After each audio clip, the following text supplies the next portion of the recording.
welcome back.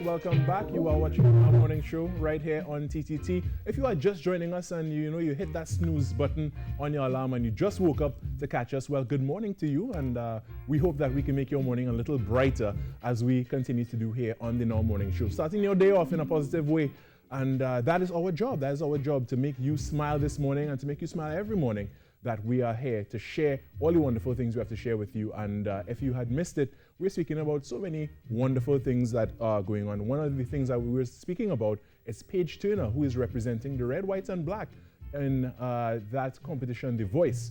And really looking forward to that coming up later. Well, she's qualified for the top 17, so it's a lot to look forward to as well. But anyways, we are switching things up from that topic now, and we're going to be speaking again with Marissa Gibson-Bailey, and we are speaking from playground to podium. And Marissa is an exercise scientist and certified exercise physiologist, and she has a guest with her this morning as well, but I will let Marissa introduce that guest. Good morning, Marissa. Good morning, Carrie. Good morning, Trinidad and Tobago. I'm so happy this morning because I want to present to you a very close friend of mine, Professor Adam Hawkey.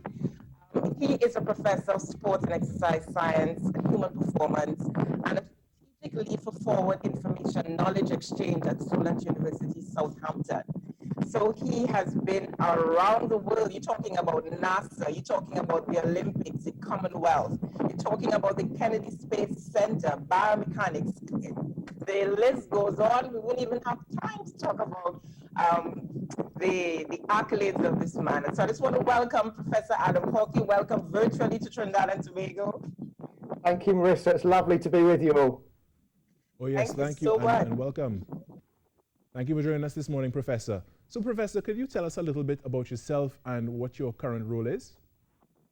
Yes, so as Marissa just said, I'm an Associate Professor of Sports Science and Human Performance at Solent University in Southampton. And I'm also an honorary lecturer in sports medicine at the University of Dundee in Scotland. And Marissa and I know each other through an organisation called BASES, which is the British Association of Sport and Exercise Sciences. And we're both accredited sports scientists through that organisation. And I guess I work with all kinds of people. I work with elite sport performers, as Marissa said, in the Olympics. And also I've been lucky enough to work with astronauts from NASA and European Space Agency. But I'm also a real big advocate for a term that's movement is medicine. And I'm working hard to improve understanding about the importance of sport and exercise science to society. And some of those projects have been involved in putting together animations to inspire our youngsters to be more involved in this kind of discipline. And the animations, I would like to see them in a little bit, but can you explain for us, what sport and exercise science is and the differences between them? Yeah, so essentially, sport and exercise science is the application of science to sport and exercise environment. So we utilize three main disciplines, we call them. So biomechanics, which is the science of movement of the body. So we're concerned with forces exerted by our own muscles, but also the gravity around us. Physiology, which is a branch of biology, which is concerned with the physical and chemical processes that occur within our body, so within our cells, etc. And then psychology, so the science of the mind and its functions, especially relating to behaviour, both in society and also in sport. And we use these sciences to improve human health, but also to improve human performance, and in some instances, both. And we aim to address, certain questions. So what happens to the body during physical activity? How and why do injuries occur? How does the body and mind react in extreme environments? So we've already spoken about kind of NASA and space flight, but also in the heat, in the cold, when submerged underwater, etc. And also, I think probably most prevalent at the moment is how can physical activity support the prevention and treatment of chronic diseases? And Marissa, could you add to the depth and importance of exercise and sports science? Well, for me, I always talk about the exercise as a prescription, and I think that in sports science, where you actually really have to get into the specificity of the individual. So it's more of, when we talk about prescription, we always have to talk about talking to that person one-on-one. So you make sure that the exercise program is tailored to that person. So it's not a one-size-fits-all. And this is what I love about sports science. You are guided by a standard. You are surrounded by professionals that could collaborate and even compensate for what you do as a sport and exercise scientist. So it, to me, it's a very holistic, and I always talk about that 360 view.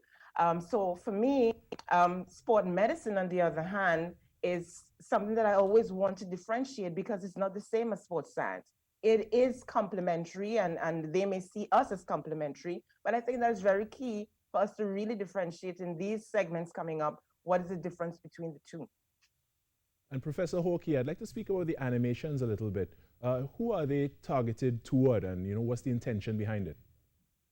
Yeah, so the animation that we did was a joint project between the Physiological Society, which is Europe's largest society dedicated to the study of physiology, and Beatties, who I've already mentioned.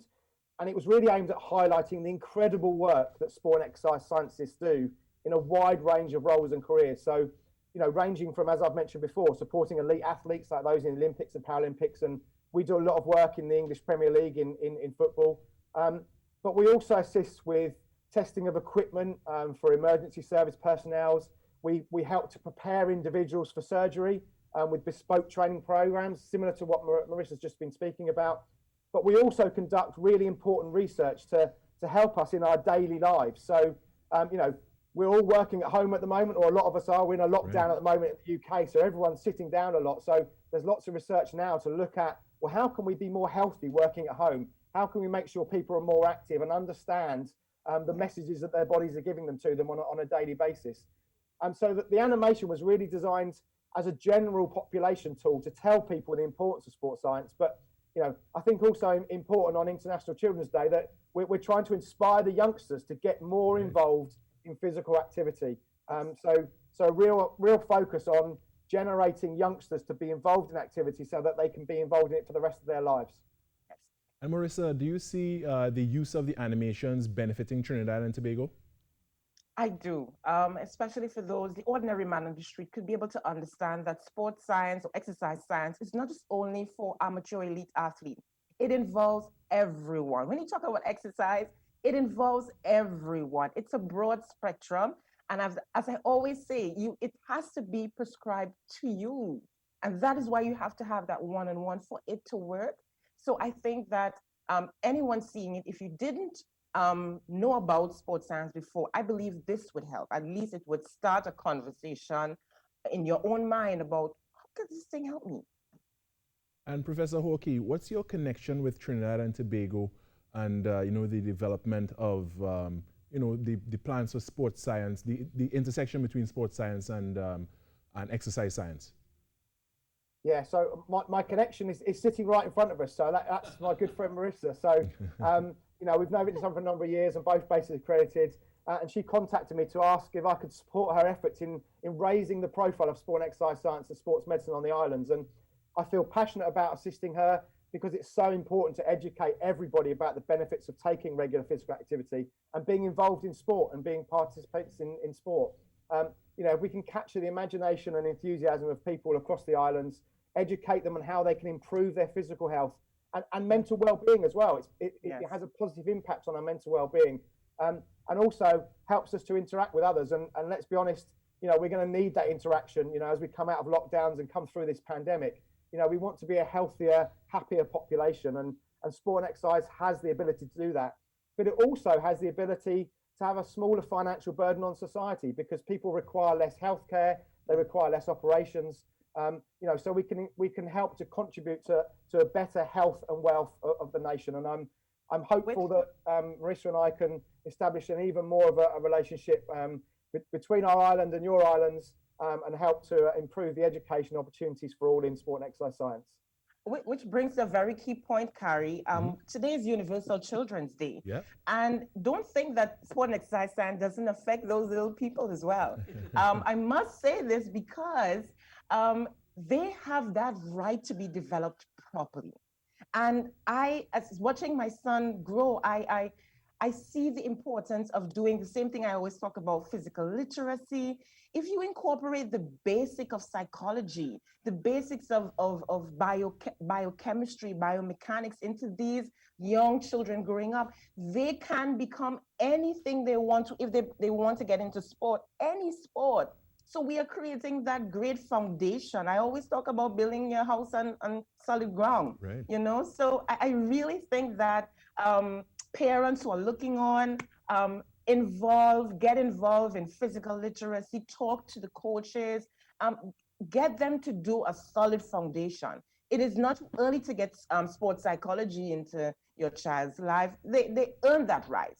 They earn that right to be developed in the most beautiful and wonderful way that we as adults may have not had that experience before, but I think we owe it to them. We really do. And before we go, thank you. And before we go, Professor Hawkey, what are your future plans?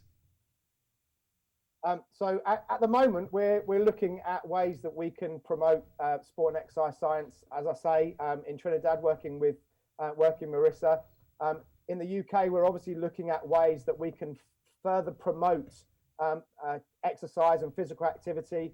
You know, we're hoping that the lockdowns we had in the UK become a bit of a legacy for us in terms of, you know, never have we had this platform to announce how important maintaining our physical activity is. And, you know, if there can be one silver lining to this horrible pandemic that we're all going through at the moment, is that, you know, we can have a longer term benefit on all of our health and well-being, physical and mental.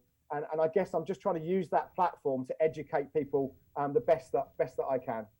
Wonderful, wonderful. And with that, I want to say thank you very much. Marissa, as usual, we'll see you next week. And thank you for joining us again for Playground to Podium. I want to thank you as well, Professor Adam Hawkey, who's an expert in sports science, sports and exercise science. All right, that's a wrap From Playground to Podium. Again, this is one of our regular segments, so it's a lot to look forward to as we continue the conversations along those lines. But for now, though, we're going to take a little break, and when we come back, we have much more, including entertainment. Stay long. To the valley of the shadow of death, I will fear no evil. One person in my life, me a ill.